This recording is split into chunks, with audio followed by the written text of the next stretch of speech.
মানুষ এভাবে আতঙ্কের মাঝে আছে, সব মানুষ ভিতরে ঢুকাই দিয়েছে। দীর্ঘ ৬-৭ ঘন্টা ধরে এই সমস্যা চলতেছে। কি যে অবস্থা হইব।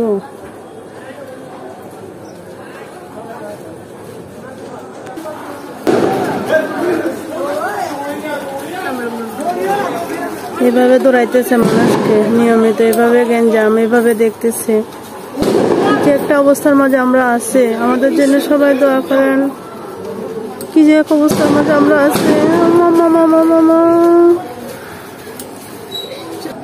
কি যে এক অবস্থার মাঝে আমরা আছি বাঙালি। দেখেন অবস্থা, আমরা বাসার মাঝে থাকি, আমরা মানে কোনো কুল কিনারা পাচ্ছি না। এইভাবে আতঙ্কিত থাকতে হয়, ছেলে মেয়েকে নিয়ে তো থাকতে হয়, ইজ্জত নিয়ে আরো বেশি আতঙ্ক থাকতে হয়। এইভাবে নিয়মিত সকাল বিকাল এভাবে চলে। এই যে মানুষ ছাদের উপরে উঠে নিচে নেমে দেখতেছে, এই যে মানুষকে এইভাবে দৌড়াচ্ছে। কি যে ভয়ঙ্কর পরিস্থিতিতে আমরা আছি, কি বলবো। এই যে সবাইকে দৌড়াচ্ছে এইভাবে।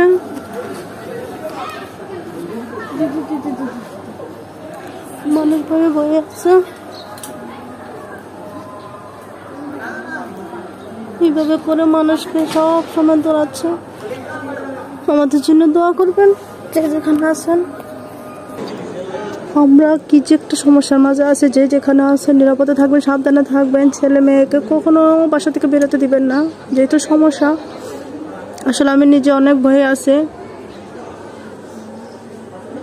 এমন এক পরিস্থিতি, একজন রোগী নিয়েও কেউ যেতে পারবে না, কোনো একটা অসুস্থ মানুষ থাকলে তাকেও নিয়ে যেতে পারবে না। দেখেন অবস্থা, আমরা কোথায় আছি, কিভাবে আছি দেখেন।